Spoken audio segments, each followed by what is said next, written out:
ನಮಸ್ಕಾರ. ಇದು Balu smiles YouTube ಚಾನಲ್ನಿಂದ ನಾವೀಗ ಮಂಡ್ಯ ಜಿಲ್ಲೆಯ ಕೆ ಆರ್ ಪೇಟೆ ತಾಲೂಕಿನ ಅಗ್ರಹಾರ ಬಾಚಳ್ಳಿ ಗ್ರಾಮಕ್ಕೆ ಬಂದಿದ್ದೀವಿ. ಐತಿಹಾಸಿಕವಾದ ಈ ಊರು ಹೊಯ್ಸಳರ ಕಾಲದಲ್ಲಿ ಬಹಳಷ್ಟು ಮೆರೆದಿತ್ತು. ಬನ್ನಿ ವಿಶೇಷ ತಿಳ್ಕೊಳ್ಳೋಣ ನಾವೆಲ್ಲ.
ನಮಸ್ಕಾರ.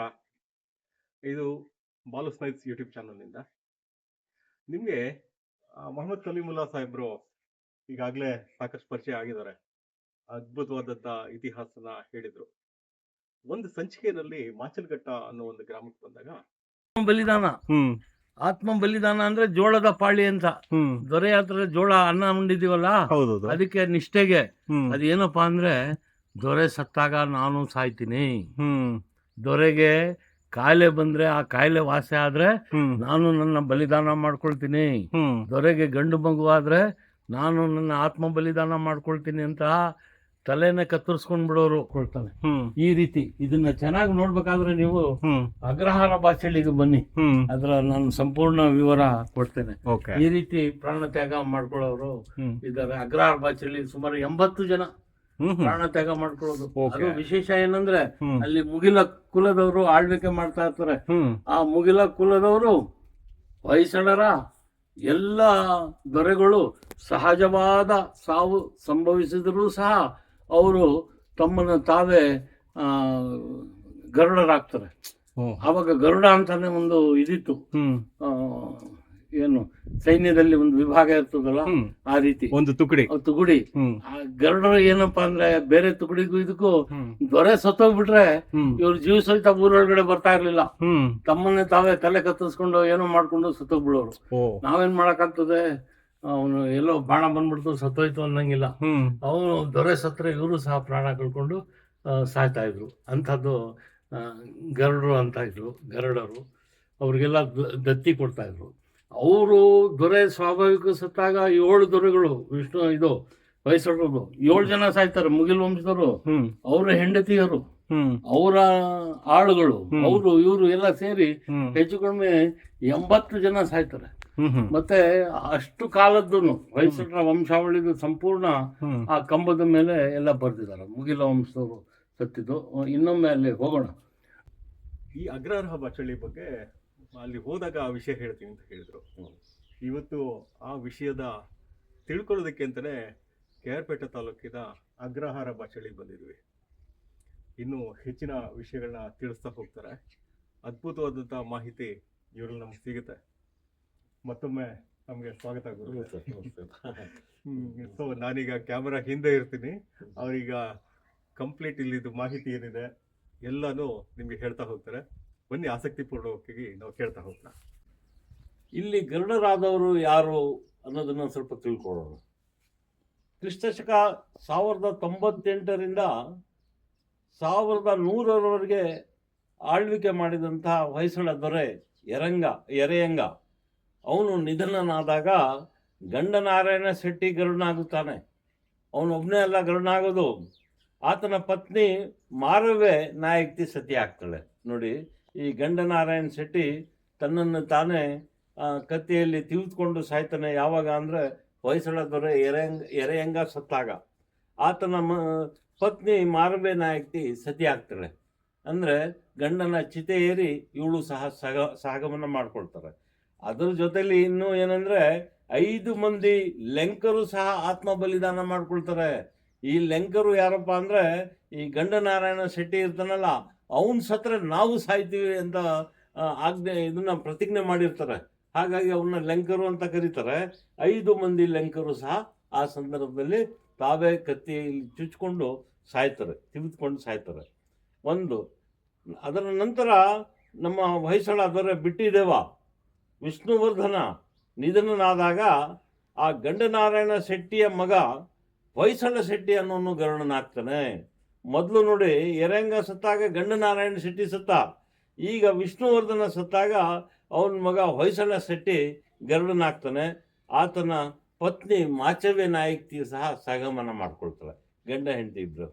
ಅದರ ನಂತರ 1152ರಿಂದ 1173ರವರೆಗೆ ಆಳ್ವಿಕೆ ಮಾಡಿದ 1ನೇ ನರಸಿಂಹ ಸತ್ತಾಗ ಆ ಹೊಯ್ಸಳ ಶೆಟ್ಟಿಯ ಮಗ ಇರ್ತಾನೆ, ಕುರೆಯ ನಾಯಕ ಅಂತ ಗರುಡನಾಗ್ತಾನೆ. ಅಂದರೆ ಇದು ಪರಂಪರೆ. ಇಡೀ ವಂಶನೇ ಹೊಯ್ಸಳ ದೊರೆಗಳು ಸತ್ತಾಗ ತಾವು ಸಹ ಆತ್ಮ ಬಲಿದಾನ ಮಾಡ್ಕೊಳ್ತಾರೆ. ಈ ಕುರೆಯ ನಾಯಕನ ಜೊತೆಯಲ್ಲಿ ಅವನ ಪತ್ನಿಯರಾದ ಮಾರವ್ವೆ ಮತ್ತು ಚಿಕ್ಕ ಮಾಧವ್ವೆ ಸತಿ ಆಗ್ತಾರೆ. ಇವನಿಗೆ ಇಬ್ಬರು ಪತ್ನಿಯರು. ಅದರಲ್ಲಿ ಮಾರವ್ವೆ ಮತ್ತು ಚಿಕ್ಕ ಮಾರವ್ವೆ ಅವರಿಬ್ಬರು, ಚಿಕ್ಕ ಮಾಧವ್ವೆ ಇವರಿಬ್ಬರು ಸತಿ ಆಗ್ತಾರೆ. ಹಾಗೂ ಅವ್ರ ಜೊತೆಲಿ 7 ಜನ ಲೆಂಕರು ಸಹ ಆತ್ಮ ಬಲಿದಾನ ಮಾಡ್ಕೊಳ್ತಾರೆ. 7 ಜನ ಲೆಂಕರು.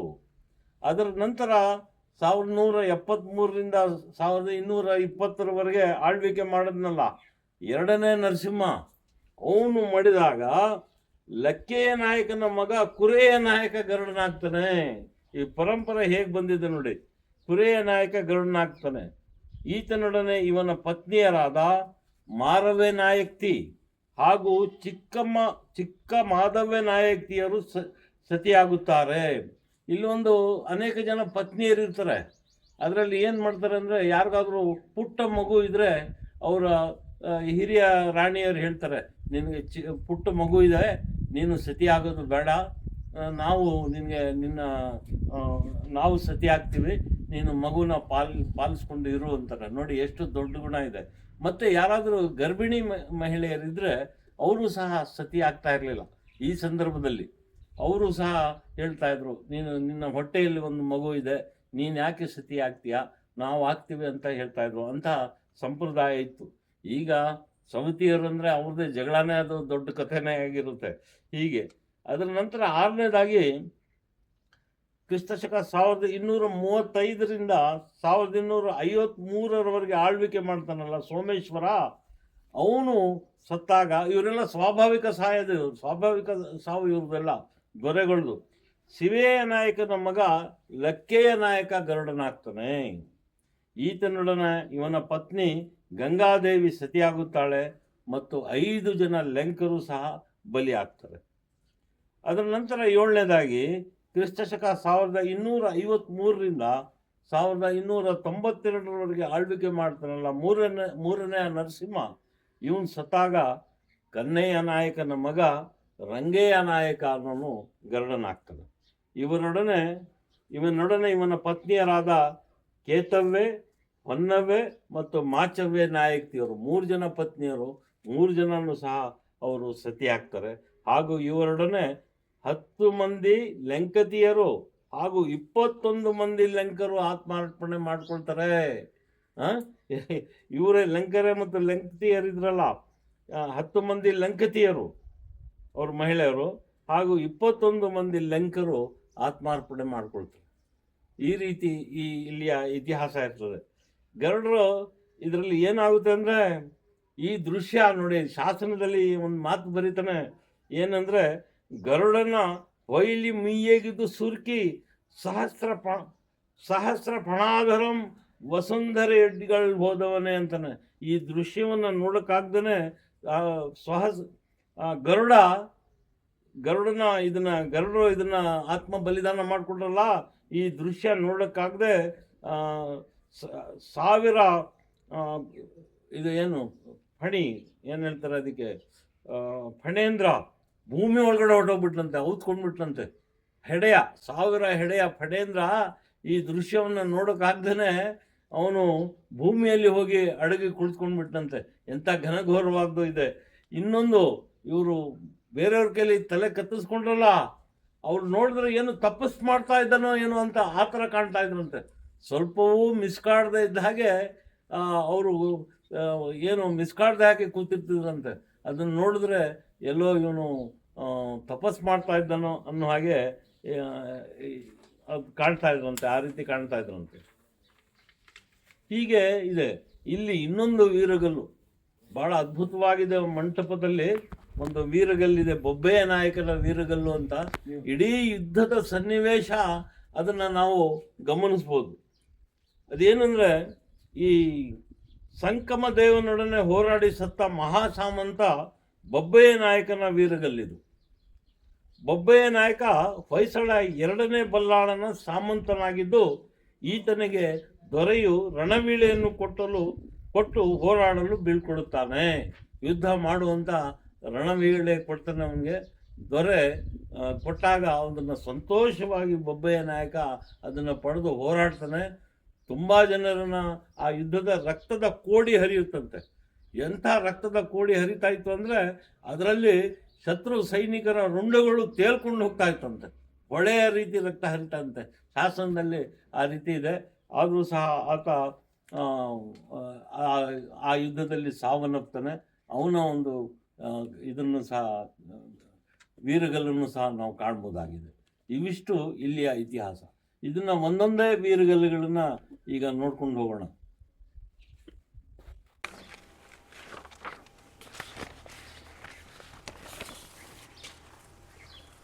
ಕಬ್ಬಾಹು ನಾಡಿನ ಮುಗಿಲ ವಂಶದವರು ಈ ಅಗ್ರಹಾರ ಬಾಚಳ್ಳಿಯ ಸೀಮೆಯನ್ನು ಆಳ್ತಾ ಇರ್ತಾರೆ.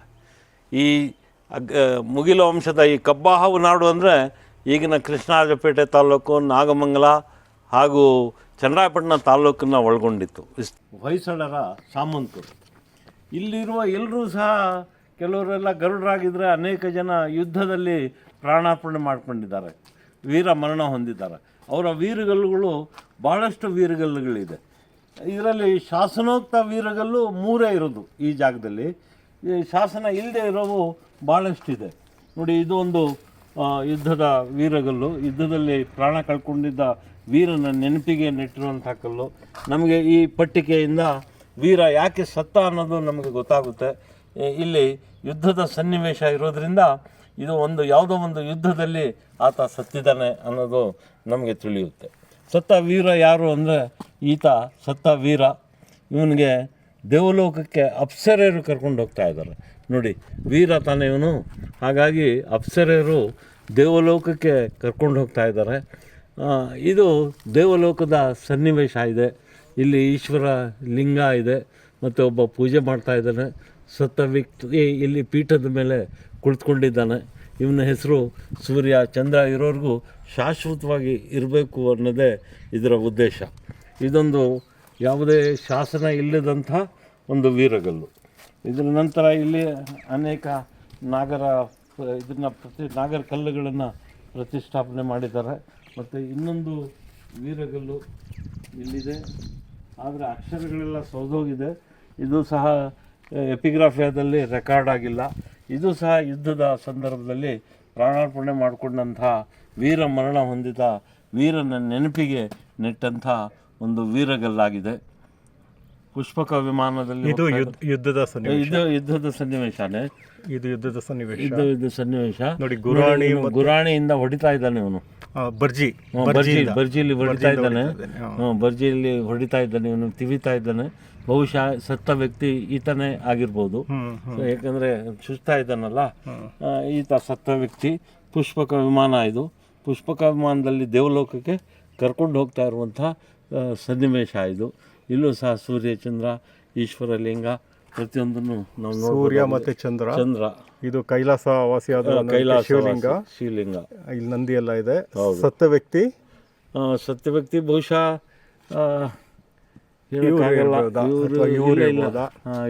ಈತ ಕೈ ಮುಕ್ಕೊಂಡು ಕೂತಿದ್ದಾನೆ. ಹಾಗಾಗಿ ಸತ್ತ ವ್ಯಕ್ತಿ ಈತ. ಹೀಗೆ ಬಂದರೆ ಇಲ್ಲಿರುವ ಕೆತ್ತನೆ ಬಹಳ ಸುಂದರವಾಗಿದೆ. ಎಲ್ಲ ವೀರಗಲ್ಲುಗಳನ್ನ ಎಷ್ಟು ಚೆನ್ನಾಗಿ ಕೆತ್ತನೆ ಮಾಡಿದ್ದಾರೆ ನೋಡಿ. ಕುದುರೆ ಯುದ್ಧ ಆಯಿತು, ಕುದುರೆ ಕಾಳಗದಲ್ಲಿ ಸತ್ತಿದ್ದಾನೆ. ಇಲ್ಲಿ ನೋಡಿ, ಕೀಳ್ಗುಂಟೆ ಅಂತಾನು ಕರೀತಾರೆ ಅದಕ್ಕೆ. ನೋಡಿ, ಇಲ್ಲಿ ಸತ್ತ ವ್ಯಕ್ತಿ ಒಬ್ಬ ಇದ್ದಾನೆ. ಅದು ಬೇರೆಯವನು ಆಗಿರ್ಬೋದು. ಅದು ಘೋರ ಕಾಳಗ ನಡೀತಾ ಇದೆ. ಜನ ತೀರ್ಕೊಂಡಿದ್ದಾರೆ. ಹೌದು, ಅದನ್ನ ಮಾಡ್ತಾ ಇದ್ದಾನೆ. ಸತ್ತ ವ್ಯಕ್ತಿ ಈತ. ಇವ್ನು ಹೊಡಿತಾ ಇದ್ದಾನೆ. ಇವರು ಹೊಡೆದು ಇವ್ರು ತೀರ್ಕೊಂಡಿದ್ದಾರೆ. ಇವನು ಸಹ ಹೊಡಿತಾ ಇದ್ದಾನೆ. ಘೋರವಾದ ಕಾಳಗ ಆಗಿದೆ. ಘೋರವಾದ ಕಾಳಗ ಇದರಲ್ಲಿ. ಇಲ್ಲಿ ಸತ್ತ ವ್ಯಕ್ತಿ ಎಲ್ಲ. ಇಲ್ಲೂ ಶಾಸನ ಇತ್ತೋ ಏನೋ, ಇಲ್ಲ ಶಾಸನ ಇಲ್ಲ. ಇಲ್ಲಿ ಸಾಕಷ್ಟು ಸೌದಿದೆ ಕೆಲವೆಲ್ಲ. ಆದರೆ ಇದು ಕುದುರೆ ಕಾಳಗದ್ದು ನೋಡಿ, ಉಬ್ಬು ಶಿಲ್ಪ. ಹೌದು, ಎಷ್ಟು ಚೆನ್ನಾಗಿದೆ. ಇಲ್ಲ ಎಲ್ಲ ಉಬ್ಬು ಶಿಲ್ಪನೇ ಇದರಲ್ಲೆಲ್ಲ. ಎಲ್ಲ ನೋಡಿ, ಇದೆಲ್ಲ ಉಬ್ಬು ಶಿಲ್ಪಗಳಿದು. ಎಲ್ಲ ಉಬ್ಬು ಶಿಲ್ಪಗಳು. ತುಂಬ ಸುಂದರವಾದ ಕೆತ್ತನೆ ಇದು. ಹೊಯ್ಸಳರ ಕಾಲದ್ದು. 700-800 ವರ್ಷಗಳಾದರೂ ಸಹ. ಆದರೆ ಇದೆಲ್ಲ ಇಲ್ಲೆಲ್ಲ ತಿಪ್ಪೆಯಲ್ಲಿ ಬಿದ್ದಿದ್ದು ಇವು. ಇದೆಲ್ಲ ಸಂರಕ್ಷಣೆ ಮಾಡಿದ್ದು ಊರಿನ ಜನ ಎಲ್ಲ. ನಂತರ ದೇವಸ್ಥಾನನೂ ಸಹ ಎಲ್ಲ ಕುಸಿದೋಗಿತ್ತು. ನಾನು ಅನೇಕ ಬಾರಿ ಬಂದಿದ್ದೇನೆ. ಈ ರೀತಿ ಇರಲಿಲ್ಲ. ವೇದಿಕೆ ಮಾಡಿ ಇದನ್ನ ನಿಲ್ಲಿಸಿದ್ದಾರೆ. ಯಾರೋ ಪುಣ್ಯಾತ್ಮರು, ಸರ್ಕಾರ ಇದನ್ನ ನಿಲ್ಲಿಸಿದೆಯೋ ಏನೋ ಗೊತ್ತಿಲ್ಲ. ಆದರೆ ಇದಕ್ಕೆ ಶಾಸನ ಸಂಖ್ಯೆನ ಹಾಕ್ತಾ ಇದ್ರೆ ಎಲ್ರಿಗೂ ನೋಡಿ, ಇಲ್ಲಿ ಅಕ್ಷರಗಳು ಕಾಣಿಸ್ತಾ ಇದೆ. ಇಲ್ಲಿ ಅಕ್ಷರಗಳಿತ್ತು ಅನ್ಸುತ್ತೆ. ಹೌದು, ಇದೆ. ಆದ್ರೆ ಇಲ್ಲಿ 3 ರೆಕಾರ್ಡ್ ಆಗಿರೋದು ಎಪಿಗ್ರಾಫಿಯಾದಲ್ಲಿ. ಅದು ಮುಂದೆ ತೋರಿಸ್ತೀನಿ. ಇಲ್ಲಿ ನೋಡಿ, ಇಲ್ಲಿ ಅಪ್ಸರೆಯರು ದೇವಲೋಕಕ್ಕೆ ಕರ್ಕೊಂಡು ಹೋಗ್ತಾ ಇದಾರಲ್ಲ ವೀರನ. ಇದು ಮತ್ತೆ ಇದು ಕಾಳಗ ಆಗಿರೋಂಥದ್ದು. ಇದು ಕಾಳಗ ಆಗಿರೋದು. ಇದು ಸಹ ಕಾಳಗಾನೆ. ಇದು ತುಂಬಾ ಸುಂದರವಾಗಿದೆ ನೋಡಿ. ಸತ್ತ ವೀರ ಅಪ್ಸರೆಯರು ಇವನಿಗೆ ದೇವಲೋಕಕ್ಕೆ ಯಾವ ರೀತಿ ಈ ಸಿನಿಮಾಗಳಲ್ಲಿ ಸ್ಲೋ ಮೋಷನ್ ಸಿನಿಮಾದಲ್ಲಿ ತೋರಿಸ್ತಾರೆ, ಆ ರೀತಿ ಬಾಹುಗಳನ್ನ ಒಂದಕ್ಕೊಂದು ಬೆಸೆದುಕೊಂಡು ತಗೊಂಡು ಹೋಗ್ತಾ ಇದ್ದಾರೆ. ಎಲ್ಲ ಶಿಲ್ಪಿಗಳು ಆಗಿನ ಕಾಲದಲ್ಲೂ ರಸಿಕರಾಗಿದ್ರು ಅನ್ನೋದಕ್ಕೆ ಇದೇ ಒಂದು. ಇಲ್ಲಿ ನೋಡಿ ಎಷ್ಟು ಚೆನ್ನಾಗಿದೆ ಇದು ವೀರ. ಇಲ್ಲಿ ಅವನ ಇದೆಲ್ಲ ವಸ್ತ್ರ ಎಲ್ಲ ಯಾವ ರೀತಿ ಇದು ಮಾಡಿದ್ದಾರೆ. ಪೂಜೆ ಮಾಡ್ತಾ ಇದ್ದಾನೆ, ಇರ್ತಿದ್ದಾನೆ.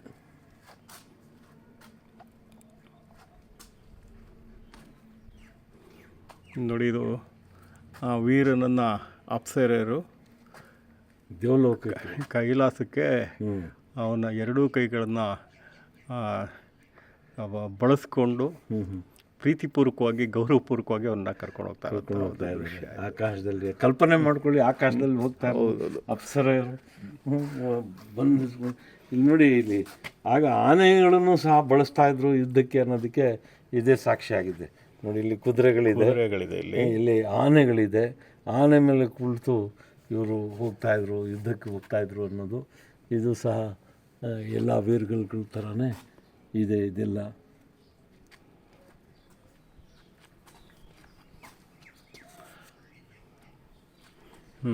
ಇಲ್ಲಿ ನಾವು ಗಮನಿಸಬೇಕಾಗಿರೋದು ಏನಂದರೆ, ಯುದ್ಧದಲ್ಲಿ ಭಾಗವಹಿಸಿದವನು ಪ್ರಮುಖವಾದ ವ್ಯಕ್ತಿ. ಇಲ್ಲಿ ಆಳ್ವಿಕೆ ಮಾಡ್ತಾ ಇದ್ನಲ್ಲ, ಆತ ಯುದ್ಧದಲ್ಲಿ ಭಾಗವಹಿಸಿದ್ದಾನೆ. ಯಾಕಂದ್ರೆ ನಿಮ್ಗೆ ಚಾಮರ ಆಯ್ತು ನೋಡಿ. ಹೌದು, ಚಾಮರ ಹಿಡಿದಿದ್ದಾರೆ. ಹೌದು. ಹಾಗಾಗಿ ಈ ಯುದ್ಧದಲ್ಲಿ ಭಾಗವಹಿಸಿದವನು ಒಬ್ಬ ಪ್ರಮುಖವಾದ ವ್ಯಕ್ತಿ ಅಂತ ಕಾಣುತ್ತೆ. ಅವನು ಸತ್ತಿದ್ದಾನೆ ನೋಡಿ. ಬಾಣಗಳು ಈಟಿಯಲ್ಲಿ ಇವನಿಗೆ ತಿವಿದಿರೋದು ಇದೆ. ಅವನ ನೋಡಿ ವಸ್ತ್ರ ಅವೆಲ್ಲ ಎಷ್ಟು ಚೆನ್ನಾಗಿದೆ. ಮತ್ತು ನೋಡಿ ತಲೆ ಜುಟ್ಟು ಹೇಗೆ ಕಟ್ಟಿದ್ದಾನೆ, ಈ ತಲೆ ಇದನ್ನೆಲ್ಲ ಮತ್ತೆ ಇಲ್ಲೂ ಅಷ್ಟೇ ಚಾಮರಗಳೆಲ್ಲ ಇಲ್ಲಿ ಕಾಣಿಸ್ತಾ ಇದೆ. ಪ್ರಮುಖರು ಯುದ್ಧ ಮಾಡಿದ್ದಾರೆ. ಕೊಡೆ, ಅದು ಕೊಡೆ ಹಿಡ್ದಿರೋದು, ಕೊಡೆನ ಹಿಡ್ದಿದ್ದಾರೆ, ಚಾಮರ ಹಿಡ್ದಿದ್ದಾರೆ. ಅಷ್ಟೇ ಗೌರವಪೂರ್ವಕವಾಗಿ ಇಲ್ಲಿ ಅವರು ಕೈಲಾಸಕ್ಕೆ ಹೋಗ್ತಾ ಇರೋದು ನೋಡಿ. ರಾಜ ಪ್ರಮುಖರು ಅನ್ನೋದಕ್ಕೆ ಮಂಟಪ, ಅದಕ್ಕೆ ಬಹಳವಾಗಿ ಅಲಂಕಾರ ಮಾಡಿದ್ದಾರೆ. ಹೌದು, ಎರಡೂ ಕಡೆ ಚಾಮರಧಾರಿಯರು ನೋಡಿ, ಇಲ್ಲಿ ನೋಡಿ, ಇಲ್ಲಿ ಹೌದೌದು ಚಾಮರಧಾರಿಯರು ಇದ್ದಾರೆ. ಇಲ್ಲಿ ಎಷ್ಟು ಚೆನ್ನಾಗಿ ಇದು ಮಾಡಿದ್ದಾರೆ. ಆಮೇಲೆ ಹಾಗೆ ಬಹುಶಃ ಸತ್ತ ವ್ಯಕ್ತಿ ಈತ ಇರ್ಬೋದು ಸರ್, ಇರ್ಬೋದು. ಹೌದೌದು, ಅವ್ರು ಪೂಜೆ ಮಾಡ್ತಾ ಇದ್ದಾರೆ. ಇದು ಗಂಟೆ ಹಿಡ್ದಿದ್ದಾರೆ ಅವನು. ಹೌದೌದು, ಪೂಜೆ ನಂದಿ ಇದೆ. ಅವನ ಜಟೆಗಳು ನೋಡಿ ಸರ್, ಎಷ್ಟು ಚೆನ್ನಾಗಿದೆ ಜಟೆ.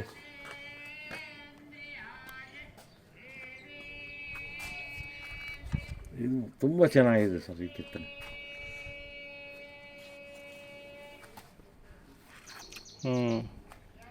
ಇದು ನೋಡಿ, ಇದು ರೆಕಾರ್ಡ್ ಆಗಿದೆ.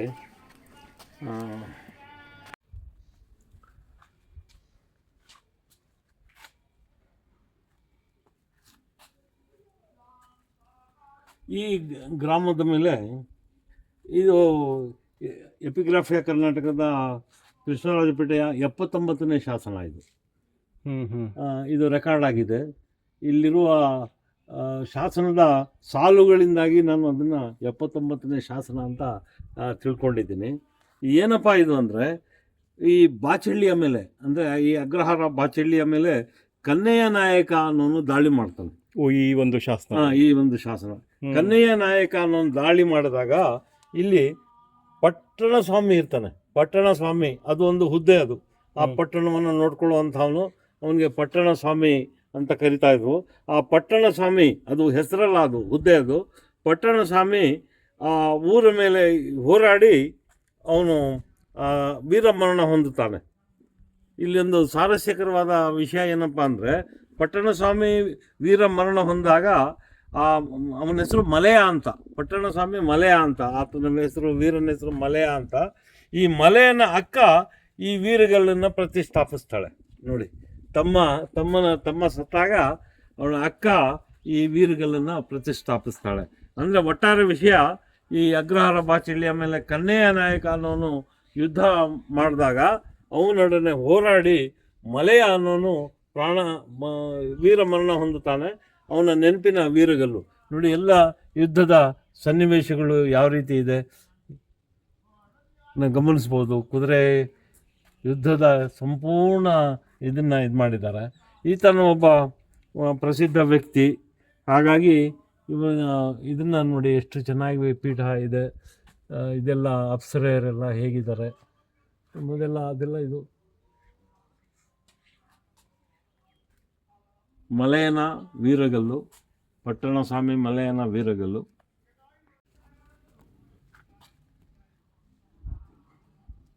ಇದೊಂದು 13ನೇ ಶತಮಾನದ ಒಂದು ವೀರಗಲ್ಲು. ಇದು ಸಹ ಎಪಿಗ್ರಾಫಿಯಾದಲ್ಲಿ ರೆಕಾರ್ಡ್ ಆಗಿದೆ. ಇದರಲ್ಲಿ ಬಹುತೇಕ ಅಕ್ಷರಗಳು ಸವೆದು ಹೋಗಿದೆ ಅಂತ ಬರೆದಿದ್ದಾರೆ. ಆದರೂ ಲಭ್ಯವಾದ ಅಕ್ಷರಗಳಿಂದ ಏನು ತಿಳಿತಾ ಇವೆ ಅಂದರೆ, ಮಹಾದೇವ ನಾಯಕನ ವೀರಮರಣದ ವಿಷಯವನ್ನು ತಿಳಿಸುತ್ತದೆ. ಮಹಾದೇವ ನಾಯಕ ಅದರಡಿಯಲ್ಲೇ ಇದು ಮತ್ತೊಂದು ಬೊಬ್ಬಯ್ಯ ನಾಯಕ ಅಂತ ಇದ್ದ, ಅವನು ರಣವೀಳೆ ಪಡೆದು ಯುದ್ಧಕ್ಕೆ ಹೋಗ್ತಾನೆ. ಆ ವಿಷಯ ಇಲ್ಲದೇ ಇದ್ರೂ ಆ ಬೊಬ್ಬಯ್ಯ ನಾಯಕನ ಹೆಸರು ಇಲ್ಲಿ ಉಲ್ಲೇಖವಾಗಿದೆ.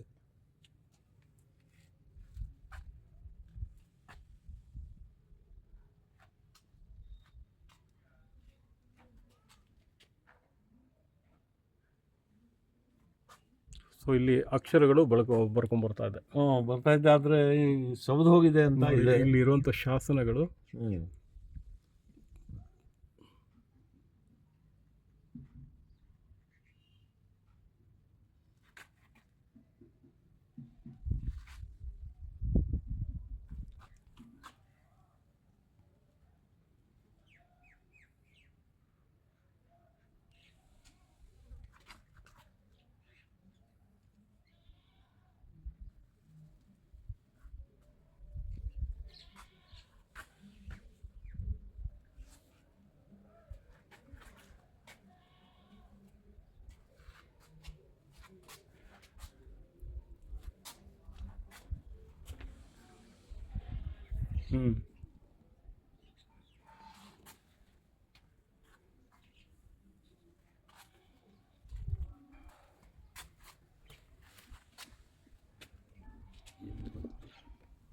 ಇದು ರೆಕಾರ್ಡ್ ಆಗಿರೋ ಶಾಸನ ಇರಬೇಕು. ಇದು ಇದಾಗಿರೋದು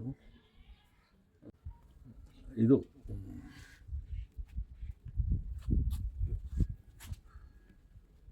ಇದು ಇದು ಗೋವುಗಳಿದೆ. ಗೋವುಗಳಿದೆ. ತುರುಗೋಳ್ ಶಾಸನ ಇದು. ತುರುಗೋಳ್ ವೀರಗಲ್ಲು. ತುರುಗೋಳ್ ಅಂತ ಹೇಳಿದ್ರೆ ಗೋವುಗಳನ್ನ ಆಗಿನ ಕಾಲದಲ್ಲಿ ನೋಡಿ, ಇದು ಗೋವುಗಳು. ಹೌದು, ಗೋವುಗಳಿದು. ಆಗಿನ ಕಾಲದಲ್ಲಿ ಗೋ ಸಂಪತ್ತೆ ಬಹಳ ದೊಡ್ಡ ಸಂಪತ್ತಾಗಿತ್ತು. ಅಂತಹ ಸಂದರ್ಭದಲ್ಲಿ ಗೋವುಗಳನ್ನ ಅಪಹರಿಸಲು ಕಳ್ಳರು ಬರ್ತಾ ಇದ್ರು.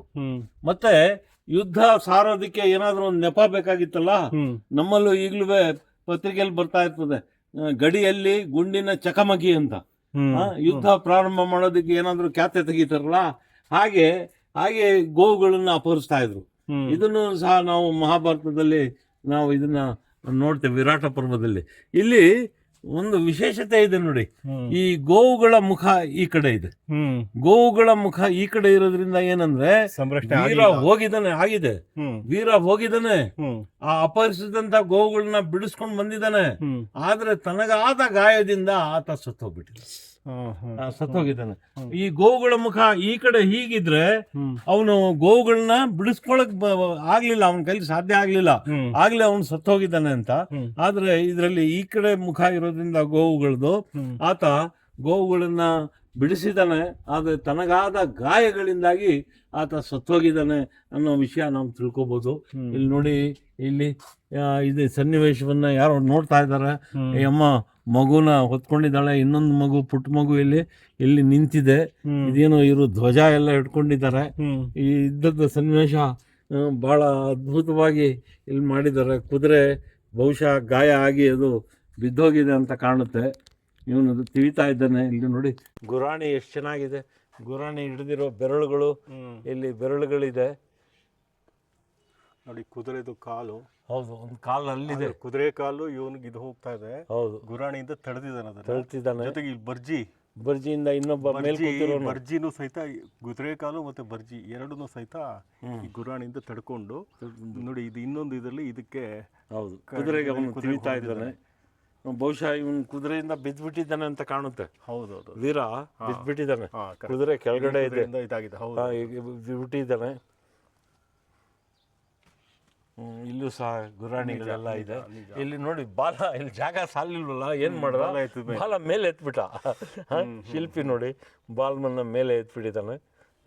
ಈ ರೀತಿ ಒಂದು ಯುದ್ಧ ಇದು. ಹಾಗೆ ಎಲ್ಲ ಇದರಲ್ಲಿರೋ ಹಾಗೆ ಇಲ್ಲಿ ಇನ್ನೊಂದು ವಿಶೇಷ ಇದೆ ನೋಡಿ. ಇಲ್ಲಿ ನೋಡಿ ಹತ್ರ, ಇಲ್ಲಿ ಕೆತ್ತನೆ ಎಷ್ಟು ಚೆನ್ನಾಗಿ ಮಾಡಿದ್ದಾರೆ.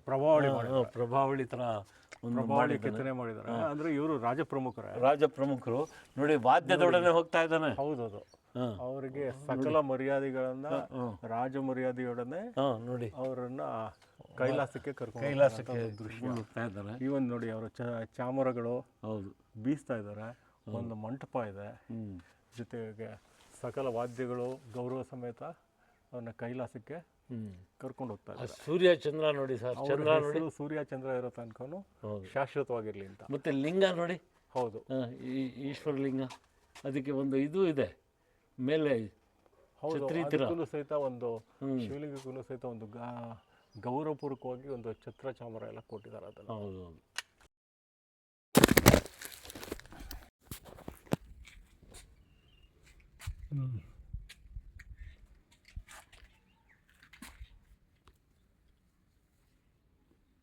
ಓಕೆ. ಇದು ಸಹ ನೋಡಿ ಅದ್ಭುತವಾದ ಕೆತ್ತನೆ. ಸಾಮಾನ್ಯವಾಗಿ ಎಲ್ಲ ಕಡೆ ಈ ವೀರಗಲ್ಲುಗಳು, 3 ಗಲ್ಲುಗಳು, ಸಾಮಾನ್ಯವಾಗಿ 3 ಹಂತದ ವೀರಗಲ್ಲುಗಳೇ ಜಾಸ್ತಿ. ಆದರೆ ಇಲ್ಲಿ 3, 4, 5 ಹಂತದ ವೀರಗಲ್ಲುಗಳು ಸಹ ಇದೆ. ಇಲ್ಲೊಂದು ಬೃಹದಾಕಾರದ ಒಂದು ವೀರಗಲ್ಲಿದೆ, ಆದರೆ ಇದರಲ್ಲಿ ಶಾಸನ ಇಲ್ಲ. ಇದು ಸಹ ಗೋವುಗಳ ರಕ್ಷಣೆಯಲ್ಲಿ ಪ್ರಾಣ ಕಳ್ಕೊಂಡಿದ್ದಾನೆ. ಇಲ್ಲಿ ನೋಡಿ, ಗೋವುಗಳ ಮುಖ ಈ ಕಡೆ ಇದೆ. ಇದು ತುರುಗೋಳ್ ವೀರಗಲ್ಲು. ನೋಡಿ, ಇಲ್ಲಿ ಕೆಳಗಡೆ ಘೋರವಾದ ಯುದ್ಧ ನಡೀತಾ ಇದೆ. ತುಂಬಾ ಘೋರವಾದಂತ ಯುದ್ಧ. ಕುದುರೆ ಮೇಲೆ ಕೂತಿದ್ದಾರೆ. ಆ ನಂತರ ಇವರು ಸಹಿತ ರಾಜ ಪ್ರಮುಖರೇ. ಹೌದು. ನೋಡಿ ಇಲ್ಲಿ ಗೋವುಗಳನ್ನ ಇದು ಮಾಡಿರೋ ಬಗ್ಗೆ ಗುರುಗಳಿಗೆ ಹೇಳಿದ್ರೀಗ ಗೋವುಗಳಿದೆ ಅಂತ ಹೇಳಿ ಸರ್. ಇದು ನೋಡಿ ಗೋರು ಆಗ್ಲೇ ಹೇಳಿದ ಹಾಗೆ ಗೋವುಗಳ ಮುಖ ಈ ಪಕ್ಕಕ್ಕೆ ಇರೋದ್ರಿಂದ ಈತ ಕಳ್ಳರಲ್ಲಿ ಹೋರಾಡಿ ಗೋವುಗಳನ್ನ ಬಿಡಿಸ್ಕೊಂಡು ಬಂದಿದ್ದಾನೆ. ಆದ್ರೆ ಯುದ್ಧದಲ್ಲಿ ತನಗಾದ ಗಾಯದಿಂದ ಆತ ವೀರ ಮರಣ ಹೊಂದಿದ್ದಾನೆ. ಇದನ್ನ ಇಲ್ಲಿ ನೋಡ್ಬೋದು. ಮತ್ತೆ ಈ ಸ್ವರ್ಗಾರೋಹಣದ ಇದೆಯಲ್ಲ, ಎಷ್ಟು ಚೆನ್ನಾಗಿದೆ ನೋಡಿ. ಇಲ್ಲಿ ಎಷ್ಟು ಚೆನ್ನಾಗಿ ಚಾಮರ ಕನ್ಯೆಯರು, ಹೌದು, ಎರಡು ಕಡೆ ಚಾಮರ ಕನ್ಯರಿದ್ದಾರೆ. ಈತನ ಕಾಲು ನೋಡಿ, ಈಕೆಯ ಕಾಲು ಈ ಭಂಗಿಯಲ್ಲಿ ಬಹಳ ಸಂತೋಷದಿಂದ ನರ್ತನ ಮಾಡ್ತಾ ಹೌದು ಅವ್ರನ್ನ ಗೌರವಪೂರ್ವಕವಾಗಿ ಕರ್ಕೊಂಡು ಹೋಗ್ತಾ ಇರೋದು. ಇಲ್ಲ ವಾದ್ಯದವರು, ಸಂಗೀತದವರು, ಹೌದೌದು, ಅವರೆಲ್ಲ ಇದ್ದಾರೆ.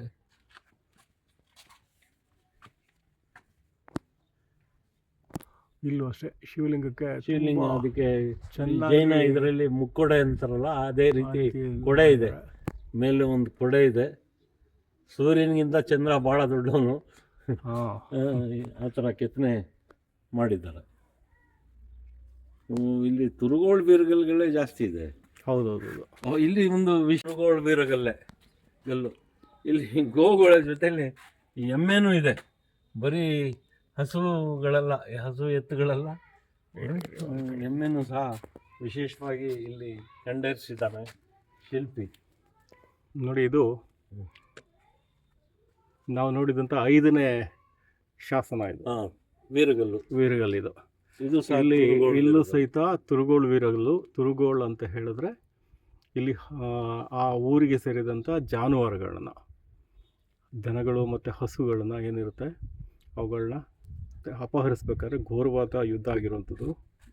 ಇದು ಯುದ್ಧದ ಸನ್ನಿವೇಶ. ಅನಂತರ ಇಲ್ಲಿ ನೋಡಿ ಎಷ್ಟು ಘೋರವಾದ ಯುದ್ಧ ಅನ್ನೋದನ್ನು ಇಲ್ಲಿ ನಾವು ನೋಡಬಹುದು. ಏನು ಕಾರಣಕ್ಕೆ ಯುದ್ಧ ಆಯಿತು ಅನ್ನೋದಕ್ಕೆ ಇಲ್ಲಿ ಸಾಕ್ಷಿ ಇದೆ. ನೋಡಿ, ಇಲ್ಲಿ ಹಸುಗಳು ಇದೆ, ಅದ್ರ ಜೊತೆ ಎಮ್ಮೆಗಳು ಸಹಿತ ಅವಾಗ ಇತ್ತು ಅನ್ನೋದಕ್ಕೆ ಇದು ಜಾನುವಾರುಗಳು ಆಯಿತಾ. ಇದನ್ನು ಎಷ್ಟು ನಾವು ಸೂಕ್ಷ್ಮವಾಗಿ ಇದನ್ನು ಗಮನಿಸಿದ್ರು ಅಷ್ಟಿದು. ನೋಡಿ, ಯುದ್ಧರಂಗದಲ್ಲೂ ಸಹಿತ ದೊರೆಗಳ ಗೌರವಕ್ಕೆ ಚ್ಯುತಿ ಬರಬಾರ್ದು ಅಂಥೇಳಿ ಚಾಮರ, ಛತ್ರ ಇವುಗಳೆಲ್ಲ, ಜೊತೆಗೆ ಓಲ್ಗ, ಜೊತೆಗೆ ರಣಧುಂದುಬಿ ಇವುಗಳೆಲ್ಲ ನೋಡಿ ಈ ಒಂದು ಫ್ರೇಮಲ್ಲಿ ಎಲ್ಲನೂ ಅಳವಡಿಸಿದ್ದಾರೆ. ಆ ನಂತರ ಆ ವೀರ ತೀರ್ಕೊಂಡಿದ್ದಕ್ಕೆ ಮತ್ತೆ ನಿಮ್ಗೆ ಹೇಳಿದಲ್ಲ, ಗೌರವಪೂರ್ವಕವಾಗಿ ಅವ್ರನ್ನ ಕೈಲಾಸಕ್ಕೆ ಕರ್ಕೊಂಡು ಹೋಗ್ತಾರೆ ಅಂತ ಒಂದು ದೃಶ್ಯ. ಇದು ಸಹಿತ ಒಂದು ತುರುಗೋಳ್ ಶಾಸನ ಅಂತ ಹೇಳಿ ಗುರುಗಳು ಹೇಳ್ತಾ ಇದ್ದಾರೆ.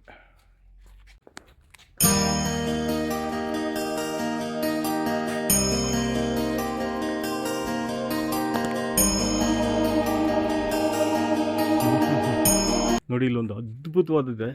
ಬಹುಶಃ ಇಲ್ಲಿವರೆಗೆ ನಾವು ಯಾರೂ ನೋಡದೇ ಇರೋಂಥ ಒಂದು ವಿಶೇಷವಾದಂಥ ಒಂದು ಇದಿದು ವೀರಗಲ್ಲು.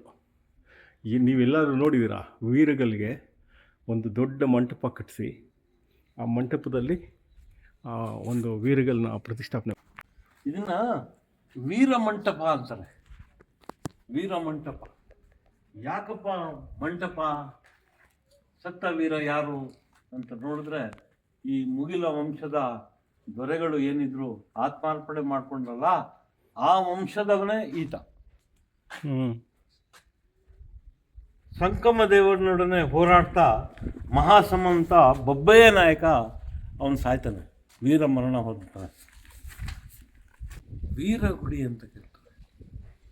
ಯಾರಿದು ವೀರಗುಡಿ ಅಂದರೆ ಮಹಾಸಾಮಂತ ಬೊಬ್ಬಯ್ಯ ನಾಯಕನ ವೀರಗಲ್ಲಿದು. ಮಹಾಸಾಮಂತ ಬೊಬ್ಬಯ್ಯ ನಾಯಕನ ವೀರಗಲ್ಲು. ಬೊಬ್ಬಯ್ಯ ನಾಯಕನು ಸಹ ಈ ಮುಗಿಲ ವಂಶದ ಒಬ್ಬ ದೊರೆ ಆಗಿರ್ತಾನೆ. ಅವನು ವಿಶೇಷತೆ ಏನಂದರೆ, ಈತ 2ನೇ ಬಲ್ಲಾಳನ ಸಾಮಂತ ಆಗಿರ್ತಾನೆ. ಈ ಪ್ರದೇಶದ ಸಾಮಂತ ಆಗಿರ್ತಾನೆ. 2ನೇ ಬಲ್ಲಾಳನ ಸಾಮಂತ ಆಗಿರ್ತಾನೆ. ದೊರೆ ಏನು ಮಾಡ್ತಾನೆ, ಸಂಕಮ ದೇವನೊಡನೆ ಯಾರು ಹೋರಾಡ್ತೀರಾ ಬನ್ನಿ, ಹೋರಾಡೋಕ್ಕೆ ಹೋಗೋರು ಬಂದು ರಣವೀಳೆಯನ್ನು ಪಡೆದುಕೊಂಡು ಹೋಗಿ ಅಂತ ಹೇಳ್ತಾನೆ. ಆಗ ಹಿಂದೆ ಮುಂದೆ ನೋಡದೆ ಆತ ಹೋಗಿ ರಣವೀಲೆಯನ್ನು ತಗೊಳ್ತಾನೆ. ಯಾರು? ನಮ್ಮ ಬಬ್ಬೆಯ ನಾಯಕ. ಘನಘೋರವಾದ ಯುದ್ಧ ನಡೆಯುತ್ತೆ ಅಲ್ಲಿ. ಆ ಯುದ್ಧದಲ್ಲಿ ರಕ್ತದ ಕೋಡಿನೇ ಹರಿಯುತ್ತೆ. ಆ ಶಾಸನದಲ್ಲಿ ಯಾವ ರೀತಿ ಇದೆ ಅಂದರೆ, ಆ ರಕ್ತದ ಕೋಡಿಯಲ್ಲಿ ಶತ್ರು ಸೈನಿಕರ ತಲೆಗಳು ತೇಲ್ಕೊಂಡು ಹೋಗ್ತಾ ಇದ್ವಂತೆ. ಅಂಥ ಸಂದರ್ಭ ಅದು, ಅಂಥ ಭೀಕರ ಯುದ್ಧ. ಆದರೂ ಸಹ ಬೊಬ್ಬೆ ನಾಯಕ ಆ ಯುದ್ಧದಲ್ಲಿ ವೀರ ಮರಣ ಹೊಂದುತ್ತಾನೆ. ಅವನ ನೆನಪಿಗೆ ನೆಟ್ಟಿರುವಂತಹ ಇದು ವೀರಗಲ್ಲು. ಈತ ಈ ಪ್ರದೇಶದಲ್ಲಿ ಆಳ್ವಿಕೆ ಮಾಡಿ ಗರುಡರಾಗಿದ್ದಾರಲ್ಲ, ಅವರು ವಂಶದವರೇ. ಮೊದಲನೇದಾಗಿ ಗಂಡನಾರಾಯಣ ಶೆಟ್ಟಿ ಇರ್ತಾನಲ್ಲ, ಅವನ ಮೊಮ್ಮಗ ಆಯಿತ. ಈ ವೀರಗಲ್ಲು ನೋಡಿ ಎಷ್ಟು ಚೆನ್ನಾಗಿದೆ. ಯುದ್ಧದ ಸನ್ನಿವೇಶವನ್ನು ಶಿಲ್ಪಿ ಒಂದು ಪುಟ್ಟ ಫ್ರೇಮ್ನಲ್ಲೇ ಎಲ್ಲ ಮಾಡಿದ್ದಾನೆ. ಆನೆಗಳಿವೆ, ಆನೆಗಳೇ ಹೆಚ್ಚಾಗಿರೋದು. ಕೆಲವು ಆನೆಗಳು ಸತ್ತು ಬಿದ್ದಿವೆ, ಕುದುರೆಗಳು ಸತ್ತು ಬಿದ್ದಿವೆ. ಘನಘೋರವಾದ ಯುದ್ಧ ನಡೀತಾ ಇದೆ. ಸತ್ತ ವ್ಯಕ್ತಿ ಅವನು ಸುಂದರವಾದ ಪುಷ್ಪಕ ವಿಮಾನದಲ್ಲಿ ಕೂತಿದ್ದಾನೆ. ಅಪ್ಸರೆಯರು ಅವನಿಗೆ ದೇವಲೋಕಕ್ಕೆ ಕರ್ಕೊಂಡು ಹೋಗ್ತಾ ಇದ್ದಾರೆ. ಮೇಲೆ ಶಿವ ಸಾನ್ನಿಧ್ಯ, ಸುಂದರವಾದ ಕೆತ್ತನೆ, ಒಬ್ಬು ಶಿಲ್ಪಗಳು. ಇಷ್ಟೊಂದು ಸುಂದರವಾದ ವೀರಗಲ್ಲು ಬಹುಶಃ ಮೊದಲನೇ ಪಟ್ಟಿನಲ್ಲಿ ನಾವು ಗಜಗಳನ್ನು ಅಂದರೆ ಆನೆಗಳು, ಕುದುರೆಗಳು, ಇವುಗಳ ಕಾದಾಟನ ನೋಡ್ಬೋದು. ಇಲ್ಲಿ ರಾಜ ಪ್ರಮುಖರು ಇರೋದನ್ನ ಬಗ್ಗೆ ಆನೆಗಳನ್ನು ಸಹಿತ ಎಷ್ಟು ಅಲಂಕೃತವಾಗಿ ಕೆತ್ತಿಟ್ಟಿದ್ದಾರೆ ನೋಡಿ. ಹಾಗೆ ಎರಡನೇ ಇದರಲ್ಲಿ ಯುದ್ಧ ಸನ್ನಿವೇಶದ ಒಂದು ಪ್ರಮುಖ ಘಟ್ಟ ಇಲ್ಲಿ ತೋರಿಸ್ತಾ ಇದ್ದಾರೆ. ಹೌದಲ್ವ ಸರ್? ಹೌದು. ಎರಡನೇ ಇದು ಒಂದು ಪ್ರಮುಖ ಘಟ್ಟ ನಮಗೆ ಇಲ್ಲಿ ಕಾಣ್ಬರ್ತಾ ಇದೆ. ಇಲ್ಲಿ ಸಾವು ಸಂಭವಿಸುತ್ತೆ ಎರಡನೇ ಘಟ್ಟದಲ್ಲಿ. ಆ ನಂತರ ನಮಗೆ ಮೂರನೇ ಹಂತದಲ್ಲಿ ನೋಡಿ, ಇದು ಬಹಳ ಪ್ರಮುಖವಾದಂಥ ವ್ಯಕ್ತಿ. ಅಷ್ಟೇ ಗೌರವಪೂರ್ವಕವಾಗಿ ಅವರನ್ನು ಕೈಲಾಸ ವಾಸಿಯಾಗೋದಕ್ಕೆ ಕರ್ಕೊಂಡು ಹೋಗ್ತಾ ಇದ್ದಾರೆ. ಎಷ್ಟೊಂದು ದೇವತೆಗಳು ಆಶೀರ್ವಾದ ಮಾಡ್ತಾ ಇದ್ದಾರೆ ಅವ್ರು ಮಾಡಿರೋ ಕೆಲಸನ. ಇಲ್ಲಿ ಕಾಣಿಸ್ತಾ ಇದೆ ಅಂದ್ಕೊಳ್ತೀನಿ ನೋಡಿ. ಸಮಸ್ತ ದೇವತೆಗಳು ಆಶೀರ್ವಾದ ಮಾಡಿದರು ಅನ್ನೋ ಒಂದು ಇದನ್ನು ಕೆತ್ತಿಟ್ಟಿದ್ದಾರೆ. ಜೊತೆಗೆ ಎರಡೆರಡು ಕಡೆ ನರ್ತನಗಳು ಮತ್ತು ಇದು ಒಂದೊಂದು ಕಡೆ ವಾದ್ಯ ಇದೆಲ್ಲ ಇದೆ. ಅಂದರೆ ಬಹಳ ಪ್ರಮುಖವಾದ ವ್ಯಕ್ತಿ ಇವರು ಅನ್ನೋದು ಇದು ಸೂಚಿಸುತ್ತೆ. ಆ ಮಂಟಪನೂ ಅಷ್ಟೇ, ಅದನ್ನು ಎಷ್ಟೋ ಚೆನ್ನಾಗಿ ಅಲಂಕಾರ ಮಾಡಿದೆ, ಪ್ರಭಾವಳಿ ಇದೆ. ಆನಂತರ ಕೈಲಾಸ ಇದಕ್ಕೆ ತಲುಪಿಸಿದ ಬಗ್ಗೆ ಇದೊಂದು ಇಲ್ಲಿ ಇದು ಕಾಣಿಸ್ತಾ ಇದೆ. ಜೊತೆಗೆ ನಂದಿ ಇದೆ, ಜೊತೆಗೆ ಮೇಲ್ಗಡೆ ಬಹುಶಃ ಆ ಶಿವಲಿಂಗಕ್ಕೆ ವಿಶೇಷವಾದ ಅಲಂಕಾರ ಸಹಿತ ಮಾಡಿದ್ದಾರೆ. ಅಲ್ಲಿ ಮಾಡಿ ಸತ್ತಂಥ ವ್ಯಕ್ತಿ ಬಲಗಡೆ ಕೈ ಮುಕ್ಕೊಂಡು ತುದಿನಲ್ಲಿ ಕೈ ಮುಕ್ಕೊಂಡು ಕೂತಿದ್ರು ಅಲ್ಲಿ, ಅವರೇ ಆಗಿರ್ತಾರೆ. ಅದು ಬಿಟ್ಟರೆ ಜಟಾಜೂಟಗಳು, ಶಿವಗಣಗಳೆಲ್ಲ ಸೇರಿ ಪೂಜೆ ಮಾಡ್ತಿರೋದು ಅನ್ನೋ ಒಂದು ಕಲ್ಪನೆ ಇಲ್ಲಿ ಕಾಣಿಸ್ತಾ ಇದೆ. ಜೊತೆಗೆ ಶಾಸನದ ಅಕ್ಷರಗಳು ಸಹಿತ ಅಲ್ಲಿ ಕಾಣಿಸ್ತಾ ಇದೆ ನಮಗೆ. ಸ್ಪಷ್ಟವಾಗಿದೆ ನೋಡಿ, ತುಂಬ ಸ್ಪಷ್ಟವಾಗಿ ಶಾಸನದ ಇದಾಗ್ತಾ ಇದೆ. ಇದು ವೀರಗಲ್ಲಿನ ಶಾಸನದ ಒಂದಿದು. ಜೊತೆಗಿಲ್ಲಿ ನೋಡಿ, ಇದನ್ನು ವಿಶೇಷ ಅನ್ನೋದೇ ಇದು. ಒಂದು ಮಂಟಪದಲ್ಲಿ ಇದನ್ನು ಇಟ್ಕೊಂಡಿರೋದು. ಇನ್ನೊಂದು ವಿಶೇಷ ಇದೆ ನೋಡಿ, ಇಲ್ಲಿ 3 ಕಲ್ಲುಗಳು ಎತ್ತರದ ನಿಮಗೆ ಕಂಬಗಳು ಕಾಣಿಸ್ತಾ ಇದೆ ಅಲ್ವಾ? ಅದ್ರ ಮೇಲೆ ಆನೆ ಇದೆ, ಅದ್ರ ಮೇಲೆ ಮನುಷ್ಯರ ಆಕೃತಿಗಳು ಕುಳಿತುಕೊಂಡಿದೆ. ಇದು ಏನು ಅನ್ನೋ ಪ್ರಶ್ನೆ ನಿಮಗೆಲ್ಲ ಕಾಡುತ್ತೆ ಅಲ್ವಾ? ಈ ಕಂಬಗಳು 15 ಅಡಿ ಎತ್ತರ ಇದೆ. ಇದ್ರ ಮೇಲೆ ಯಾರು ಗರುಡರು ವೀರ ಮರಣನ ಅಪ್ಪಿರ್ತಾರೆ ಅವರು ಕುಟುಂಬ ಹಾಗೂ ಅವರುಗಳ ಒಂದು ದೃಶ್ಯ ಅಲ್ಲಿ ಕೆತ್ತಲಾಗಿದೆ. ಇವರು ಸಕುಟುಂಬ ಸಮೇತರಾಗಿ ಇವರು ಆನೆ ಸವಾರಿ ಮಾಡ್ತಾ ಸ್ವರ್ಗಕ್ಕೆ ಹೋಗ್ತಾ ಇದ್ದಾರೆ ಅನ್ನೋ ಒಂದು ಕಲ್ಪನೆಯಲ್ಲಿ ಈ ಒಂದು ಕಂಬಗಳನ್ನ ಕೆತ್ತಿದ್ದಾರೆ.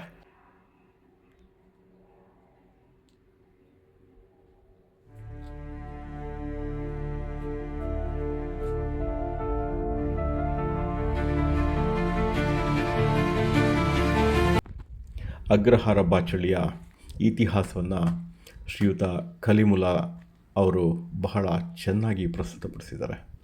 ಅವರಿಗೆ ಧನ್ಯವಾದ ಹೇಳ್ತಾ ಅಗ್ರಹಾರ ಬಚಳಿಯ ಈ ಒಂದು ಸಂಚಿಕೆಯನ್ನು ಮುಗಿಸ್ತಾ ಇದ್ದೀನಿ. ಚಾನಲ್ಗೆ ಸಬ್ಸ್ಕ್ರೈಬ್ ಆಗೋದನ್ನ ಮರಿಬೇಡಿ. ಬಾಲು ಸ್ಮೈಲ್ಸ್ ಯೂಟ್ಯೂಬ್ ಚಾನಲ್ ಇಂತಹ ಅಮೋಘ ವಿಚಾರಗಳನ್ನ ನಿಮ್ಮ ಮುಂದೆ ಬಹಳಷ್ಟು ಪ್ರಸ್ತುತಪಡಿಸ್ತಾ ಹೋಗುತ್ತೆ. ನಿಮ್ಮ ಪ್ರೋತ್ಸಾಹಕ್ಕೆ ನಮ್ಮ ಕೃತಜ್ಞತೆಗಳು, ನಮಸ್ಕಾರಗಳು. ಮತ್ತೆ ಸಿಗೋಣ.